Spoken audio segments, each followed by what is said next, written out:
Welcome to NS TV. నేను రాజీవ్. ముందుగా headlines చూద్దాం.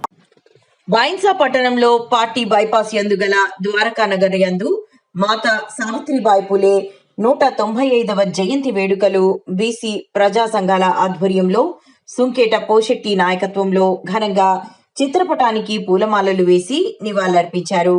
ఈ సందర్భంగా సుంకేట పోషెట్టి మాట్లాడుతూ ఆనాటి కాలంలో బడుగు బలహీన వర్గాలు సామాజికంగా, ఆర్థికంగా, విద్యాపరంగా ఎంతో వివక్షతకు గురైనారు. అలాంటి పరిస్థితిలో మహిళా లోకం కోసం మహాత్మా జ్యోతిబా పూలే తన సతీమణి అయిన మాత సావిత్రిబాయి పూలేను విద్యార్థిగా తీర్చిదిద్ది దేశంలోనే తొలి మహిళా ఉపాధ్యాయురాలిగా తీర్చిదిద్దిన ఘనత మహనీయుడు మహాత్మా జ్యోతి పూలేకు దక్కుతుందని కొనియాడారు. ఇలాంటి మహనీయుల చరిత్రను పాఠ్యాంశంలో చేర్చి వీరి ఘనతని నేటి యువతకు చెప్పాల్సిన బాధ్యత కేంద్ర రాష్ట్ర ప్రభుత్వాలపై ఉందని ఆయన అన్నారు. మన అనిల్ మౌర్య గారు, వంశం నాయకులు వీరందరూ పాల్గొని ఈ కార్యక్రమం విజయం చేసినందుకు వీరందరికీ పేరు పేరున ప్రత్యేక ధన్యవాదాలు చెప్తున్నాము. అదేవిధంగా మాతా సావిత్రిబాయి గురించి ఈరోజు భక్తులు చాలా మంది వారి అమూల్య సందేశం ఇచ్చారు. వారందరికీ ప్రత్యేక ధన్యవాదాలు. అదేవిధంగా నేను చెప్పాల్సింది ఏమిటంటే, ఈరోజు మాతా సావిత్రిబాయి యొక్క జయంతి వర్ధంతులను గత ఒక 25 ఏళ్ల సంది మేము పోరాటం చేసి వారి యొక్క జయంతిని అధికారం చేయాలని పోరాటం చేసాం. అన్ని సంఘాలతో కలిసి ఈరోజు ఈ రాష్ట్ర ప్రభుత్వం గుర్తించి వారి యొక్క జయంతిని ప్రకటించేందుకు రాష్ట్ర ప్రభుత్వానికి కూడా ప్రత్యేక ధన్యవాదాలు చెప్తున్నాము. అదేవిధంగా వీరి యొక్క జయంతిని ఓన్లీ జయంతులు ఏం చేస్తున్నట్టు మహాత్ముల జయంతులు అందరి యొక్క జయంతులను జిల్లా కేంద్రం వరకు పరిమితం చేస్తున్నది కలెక్టర్ ఆఫీసులో. మేము ఒక డిమాండ్ చేసేది ఏమంటే, వీరి యొక్క ఈ మహాత్మా జ్యోతిరావు పూలే కానీ, సావిత్రిబాయి పూలే కానీ, ఈరోజు మన తెలంగాణ మహావీరులు అన్నటువంటి కొట్టాల బాపూజీ కానీ, చాక లైలమ్మ కానీ, ప్రొఫెసర్ జయశంకర్ ఇలాంటి మహనీయులందరి జయంతులు అధికారం ప్రకటించింది. కానీ ఆ జయంతులు ఏం చేస్తుంటే ఓన్లీ జిల్లా కేంద్రంలో కలెక్టర్ ఆధ్వర్యంలో చేస్తున్నది. ఆ కార్యక్రమం కూడా కలెక్టర్ కూడా పాల్గొనడం లేదు.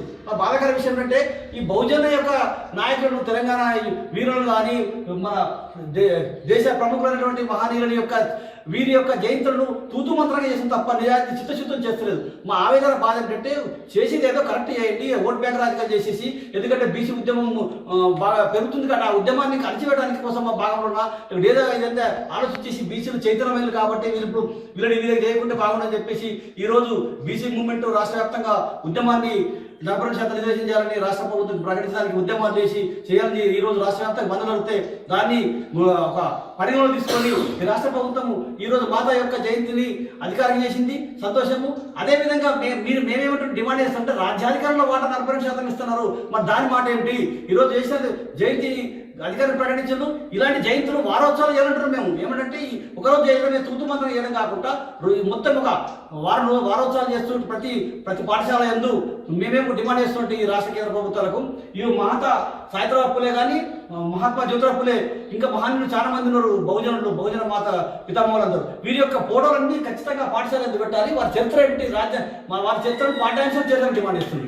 ఎందుకంటే నేటి యువకులు వీరి చరిత్ర తెలుసుకోవాలంటే ఇప్పుడు ఏమవుతుందంటే, మొన్నటి వరకు అప్పుడు మనం ఒక 10 సంవత్సరాల కింద చూస్తుంటే బహుజన సమాజ్ పార్టీలో బీఏ పెడుతుంది. ఇవన్నీ ఫోటోలు మహనీయులే ఇది చూస్తుంటే అందరంటే ఇది ఎస్సీల పార్టీలో ఇదంతా ఎస్సీలకు సంబంధించిన మహనీయులే. అసలు ఈ మహనీయులను మొన్న వరకు కూడా ఎస్సీలుగానే గుర్తించి ఎస్సీలని అనుకుంటారు. అంటరాని వరకు చూసిన వీరులు ఇప్పుడు చైతన్యం వచ్చి బీసీలో సామాజిక చైతన్యం వచ్చేసి మా వాళ్ళు మా బీసీలు అని తెలుసుకొని ముందుకు వస్తున్న తరుణంలో ఇప్పుడే దాదాపు వారు 190 సంవత్సరాలు జయంతి అంటే ఎంత వెనుకబడ్డామంటే బీసీలు బడుగు బలైన వర్గాలను వీరిని గుర్తించడంలో కేంద్ర రాష్ట్ర ప్రభుత్వం చాలా చిన్న చూపు చూస్తుంది, వివక్ష చేస్తున్నది.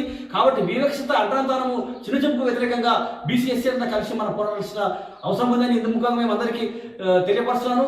అదేవిధంగా వీరి యొక్క చరిత్రను పాఠ్యాంశం చేశారు డిమాండ్ చేస్తుంది. ప్రధానంగా ఈ మహనీయుల యొక్క చరిత్ర ఇప్పుడు మాతా సావిత్రిబాయిని ఒక చిన్న వయసులో పెళ్లి చేసుకొని అప్పుడు ఆ కాలంలో ఏమంటారు, ఈ మహిళకి చేస్తుంటే చూలని మూలు వంటలు అంటుంది. చూలని మూలు అంటే వంట అంటే పిల్లలు కావాలి. వీళ్ళు మా ఆడవాళ్ళకి ఏం పని ఉండండి అప్పటికంటే, మీరు పిల్లలు కావాలి మా యంత్రాంగం అంటే చేసిన వంట పనులు తప్ప మీకు ఇంకా మిగతా ఏం చేయొద్దు. అందుకే మనకి ఏమంటే చూలని మూలు అంటుంది. అయితే అంత చూలు మూలు కాదు. మీరు మహిళలు అంటే ఆదిశక్తులు కాబట్టి మీరు చదువుకోవాలా, ముందుకు రావాలని మన మహాత్మా జ్యోతిరావు పూలే గారు వీరిని తన సొంత భార్యను చదివించి మొట్టమొదటి భారతదేశంలో చదివించిన మహనీయులు ఎవరంటే మహాత్మా జ్యోతిరావు పూలే. అది తన భారతదేశం శ్రీకారం చేసిండు. ఆ శ్రీకారం ద్వారా మాతా సావిత్రిబాయిని చదివించిన తర్వాత మొట్టమొదటి ఈ భారతదేశ భారతదేశంలో తొలి మహిళా ఉపాధ్యాయులు ఎవరంటే మాత సాయిత్రబాయిని మనం గమనించాలి.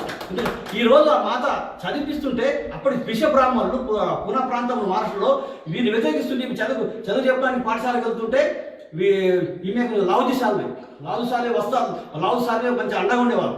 అలాంటి మహనీయులు చాలా మంది ఆ రోజు ఈ ఉద్యమానికి లావుజీ సాల్వే, డాక్టర్ బాబాసాహెబ్ అంబేద్కర్ అంతా అంత బహుజన హితాయ బహుజన సుఖాయ అనే నినాదం ఉన్న వ్యక్తులు మాత్రమే ఈ ఉద్యమాన్ని సాగరించారు విద్య కోసం. కానీ ఆ రోజు పిష బ్రాహ్మణులు, అలాంటి పిష బ్రాహ్మణులు ఏంటంటే అందరు చదువుకుంటే మా జ్ఞానం ఉండదు, మాకు అందరూ ఎవరు దండం పెట్టరు, మా కాలు మొక్కరు, కాబట్టి వీళ్ళు చదువుకోవద్దు, బహుజనులంతా చదువుకుంటే మాకు తెలివంతులు అయితే మేమంతా ఏం చేయలేము కాబట్టి చదువుకోకూడదని మాత సాయిత్రబాయి చదువు నేర్పడానికి వెళ్తుంటే ఆమె పేడదరడం కానీ బుల్లేయడం కానీ ఇలాంటి చేస్తుంటే ఆమె మళ్ళా దిక్కు లేక మన భర్తగా చెప్పి నాకు ఈ విధంగా హీరణ వేస్తున్న బాగుందని నేను బోనాన్ని బాగా ఇది చేసుకుంటే అట్లా కాదు అని చెప్పేసి ఇంకో కొత్త చీర కొనిచ్చి నువ్వు పోతున్నప్పుడు అదే చీర మీద అక్కడ పోయిన తర్వాత ఆ చీర మార్చుకొని మళ్ళీ పాఠశాల చెప్పని చెప్పేసి ఇంకో చీర వెంబడించి మొత్తానికి ఆమెకి ఏం చేసినట్టే చదువు చెప్పిన తర్వాత అక్కడ స్టూడెంట్లు ఫాతిమా బేగం ఇంకా చాలా మంది మహిళలు కూడా చదువుకున్నారు ఆ పాఠశాలలో. అలాంటి ఎందరో మహిళలు చదువు నేర్పి తీర్చిదిద్దిన మహిళ ఎవరంటే ఓన్లీ మన మాత సాయిత్రబాయి పూలనే. ఈ మాతకే దొరుకుతుంది గౌరవం లాంటిది. అలాంటి చదవడం వల్ల ఈరోజు ఇందిరాగాంధీ ప్రధానమంత్రి అయింది. ఇలా మన రాష్ట్రపతి ముర్ము ద్రౌపది ముర్ము కూడా ఇవాళ ఈరోజు రాష్ట్రపతి అయింది. ఇక చెప్పుకుంటే మాయావతి ముఖ్యమంత్రి అయిండు. ఇట్లా చేసుకుంటే ఎందరో మహిళలకు కూడా చాలా మంది మహిళలకు కూడా రాజ్యాధికారంలో సకల సామాజిక ఇలా మీది మోటార్ కూడా ఇప్పటిలో కూడా మహిళలు అయిపోయారు. అన్నింటిలో అంటే ఆడవాళ్ళంటే వాళ్ళు అండవారికి పరిమితం కాదు, చూడని మూడు కాదు, మేము కూడా ఏమైనా చేయగలుగుతాం నిరూపించుకొని ఈరోజు ఎంతో స్థాయిలో వెళ్ళారు. డ్రైవింగ్ కూడా చేస్తున్నారు. అంటే ఇవాళ ప్రతి సామాజిక రంగంలో కూడా వాళ్ళు చేస్తున్నారు. కాబట్టి ఇలాంటి మహిళా సామాజిక ఉద్యమం చేయకపోతే మళ్ళీ వీరొకటి ఏమందంటే పిల్లలు కంటే మనకు స్వార్థం పెడుతుంది. ఈ కాలంలో మనం అంతా ఉద్యమం చేస్తున్నాం. ఉద్యమాలు ఏమంటే ప్రతి ఒక్కరు చేస్తారంటే తూతూ మాత్రం చెప్పడం చేయడం తప్ప కానీ దాన్ని ఆచరించడంలో కానీ నిజాన్ని సిచ్యువేషన్ కనపరచలేదు. అయితే ఆ రోజు ఒకవేళ మన పిల్లలైతే స్వార్థం పెరుగుతుంది, మనం ఎట్లా అంటే బాగుందని చెప్పేసి పసరమంతా అనిపించి సాయిత్రబాయి పిల్లలు కాకుండా చేసిన గనుడు ఎవరు, మహనీయుడు ఎవరంటే మన మహాత్మా జ్యోతిరావు పూలే. అయితే అప్పటికి బ్రాహ్మణ వ్యవస్థలు ఏమనంటే భర్త చనిపోతే భార్యకు సత్యసాగరం అని ఉండేది. అప్పుడు ఆ భార్య భర్తతోనే అగ్ని పెట్టిస్తున్నాడు.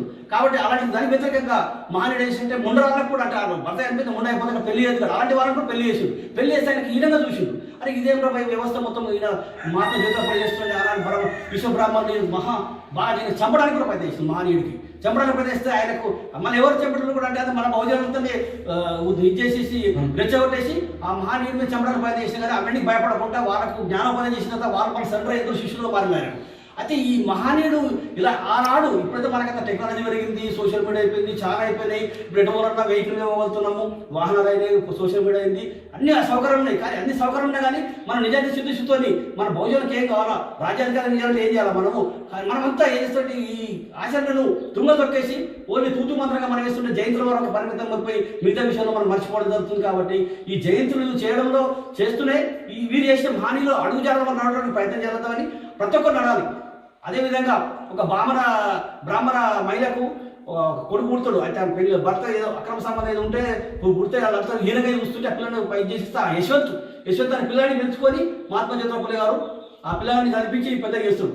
అలా చరిత్ర చెప్తుంటే ఇంకా చరిత్ర ఆ శల్మి ఉంటుంది ఎంత దూరం క్లియర్ వస్తాయి చూడు. అంత ఇక దినం సరిపోదు అంత మహనీయుడు ఆ చరిత్ర మనం ఎంత తక్కని మహనీయులు. అయితే ఆ మహనీయుడు చేసిన సత్యశోధ సమాజాన్ని ఏర్పాటు చేశారు. సత్యశోధ సమాజాన్ని సత్యాన్ని శోధించి అని చెప్పి సమాజం పెట్టిండు. ఇలా మనం సమాజం ఏదో సంఘాలు పెట్టుకుంటున్నాము అన్నీ చేస్తున్నాం కానీ ఒక్క సంఘం కూడా ప్రజలకు చరిత్ర మంచి సంఘాలు లేవు, ప్రజలకు మంచి మార్గం నడిపే సంఘాలు లేవు. కానీ అవన్నీ ఇలాంటి మహనీయుడు సత్యశోధ సమాజాన్ని స్టడీ చేయండి. అందరూ స్టడీ చేసి ఫస్ట్ ప్రతి ఒక్క మనిషి మనం చైతన్యం కావాలంటే ఫస్ట్ ఈ మహనీయుడు చేసిన పుస్తకాలు చదవాలి. ఫస్ట్ ఈ పుస్తకాలు మస్తకాలు ఎక్కితే మనం చేయగలుగుతాం. మస్తకాలు ఎక్కలేవు, పుస్తకాలు చదవలేము మనం. కాబట్టి ఖచ్చితంగా ఈ జూన్ 3 నుంచి ఏ విధంగా దూరం చేశాడో మహనీయుడు ఈ మహిళలు కూడా చదువుతూ ఒక ఉద్యోగం వేస్తుంది. ఉద్యోగం చదవడం కాదు, ఉద్యోగంతో పాటు అన్ని రంగాల్లో కూడా సకల సామాజిక రంగంలో ఇళ్లలో ఒక ప్రతి స్త్రీ ఇంటర్మీడియట్ కనీసం డిగ్రీ చదువుకుంటే ఇంట్లో పిల్లలకు చదవడానికి మంచిగా ఉంటుంది. కాబట్టి ఆనాడు చదువు లేకుండా కాబట్టి అప్పుడు ఎవరో పెద్ద మాటలు చెప్పిన మహనీయులు చాలా మంది మహనీయులు ఆ పేరు వాళ్ళు తీసుకుంటూ బాగుండేదని వాళ్ళు చదవడానికి ముందుకు రియాక్ట్ చేయకుండా చదువుకున్న అనిచ్చే ప్రయత్నం చేసింది. ఆ చదువు నేర్పిన జ్ఞానులు ఎవరంటే వీరిద్దరిని మనము ఎంత రుణపడడం అంటే యావత్ ఇప్పుడు ఈ జాతి ఎప్పుడు పుట్టిన నుంచి రేటి భూలోకం అంతమే వరకు కూడా ఖచ్చితంగా వారి సేవలను వారి చేసిన ఆదర్శాలను మనము అందరము మార్గం తీసుకొని మంచి నష్టంగా ఆశిస్తూ ఈ అవకాశం ఇచ్చిన జై పులే జై భీమ్ అందరికీ.